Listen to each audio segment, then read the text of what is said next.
This is Sarah Long. And this is Rich Kleinfeldt with The Making of a Nation, a VOA special English program about the history of the United States.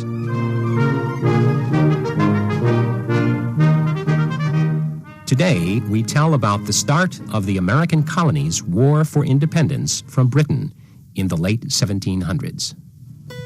The road to revolution lasted several years. The most serious events began in 1770. War began 5 years later. Relations between Britain and its American colonists were most tense in the colony of Massachusetts. There were protests against the British policy of taxing the colonies without giving them representation in Parliament.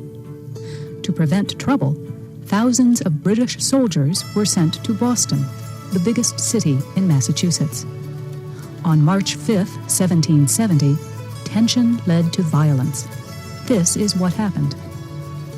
It was the end of winter, and the weather was very cold. A small group of colonists began throwing rocks and pieces of ice at soldiers guarding a public building. They were joined by others, and the soldiers became frightened. They fired their guns.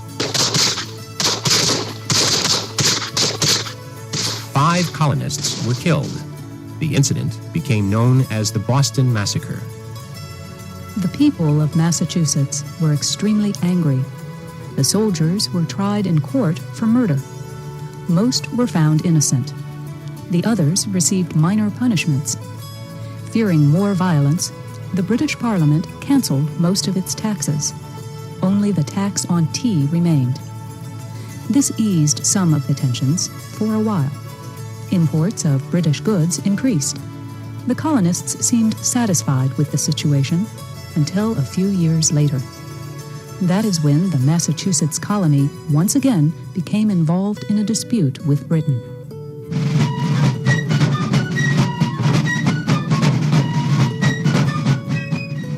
The trouble started because the British government wanted to help improve the business of the British East India Company.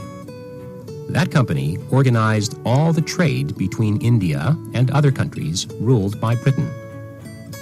By 1773, the company had become weak.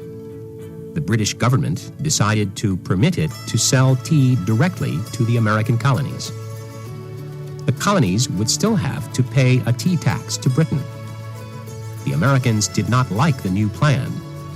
They felt they were being forced to buy their tea from only one company. Officials in the colonies of Pennsylvania and New York sent the East India Company's ships back to Britain. In Massachusetts, things were different. The British governor there wanted to collect the tea tax and enforce the law. When the ships arrived in Boston, some colonists tried to block their way.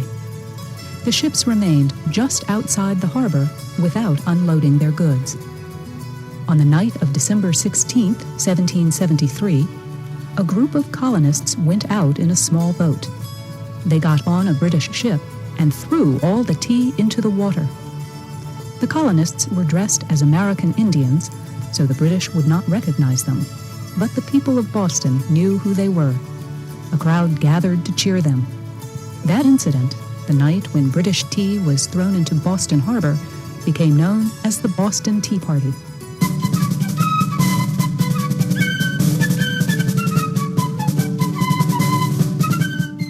Destroying the tea was a serious crime. The British government was angry.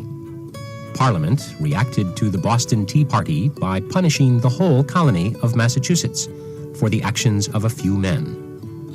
It approved a series of laws that once again changed relations between the colony and Britain. One of these laws closed the port of Boston until the tea was paid for. Other laws strengthened the power of the British governor and weakened the power of local colonial officials. In June 1774, the colony of Massachusetts called for a meeting of delegates from all the other colonies to consider joint action against Britain. This meeting of colonial delegates was called the First Continental Congress. It was held in the city of Philadelphia, Pennsylvania, in September 1774. All the colonies, except one, was represented.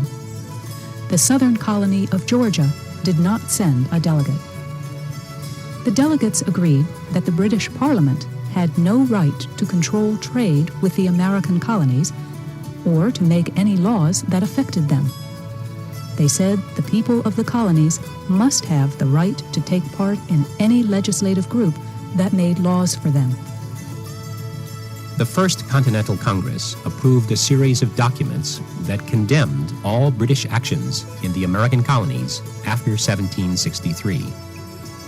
It approved a Massachusetts proposal saying that the people could use weapons to defend their rights.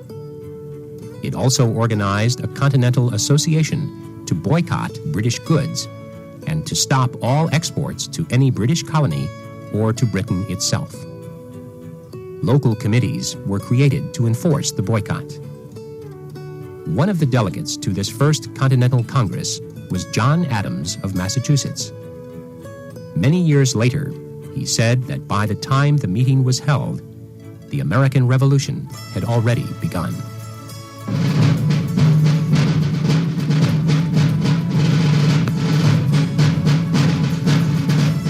Britain's King George II announced that the New England colonies were in rebellion.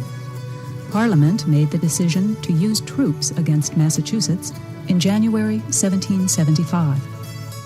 The people of Massachusetts formed a provincial assembly and began training men to fight.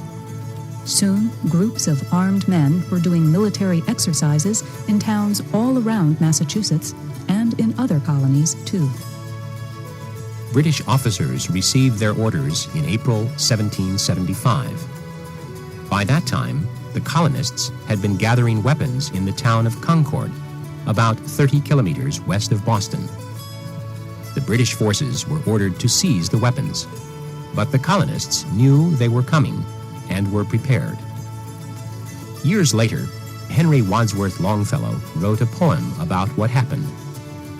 The poem tells about the actions of Paul Revere, one of 3 men who helped warn the colonial troops that the British were coming.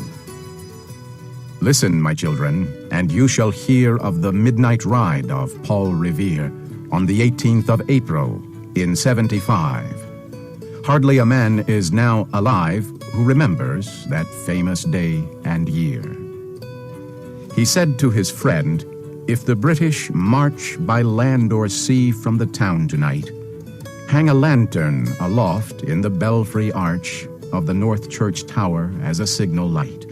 1, if by land, and 2, if by sea. And I on the opposite shore will be, ready to ride and spread the alarm through every Middlesex village and farm for the country folk to be up and to arm."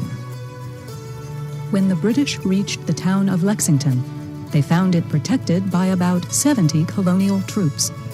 These troops were called Minutemen because they had been trained to fight with only a minute's warning. Guns were fired. 8 colonists were killed. No one knows who fired the first shot in that first battle of the American Revolution. Each side accused the other. But the meaning was very clear. It was called "The Shot Heard Round the World."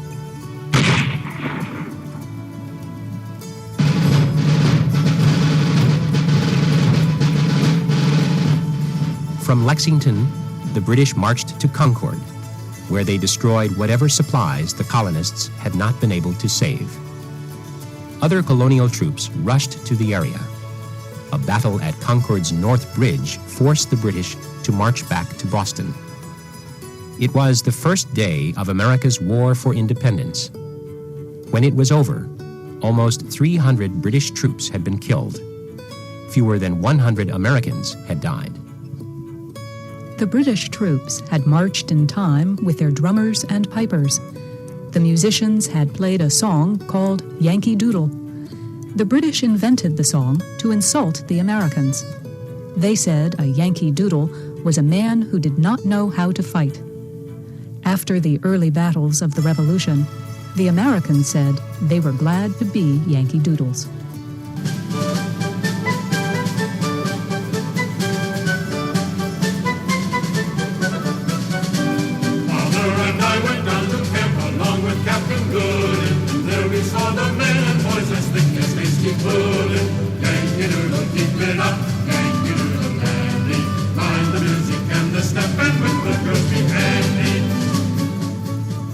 Following the battles at Lexington and Concord, the Massachusetts government organized a group that captured Fort Ticonderoga on Lake Champlain in New York State.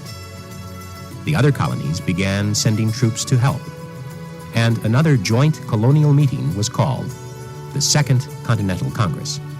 That will be our story next week.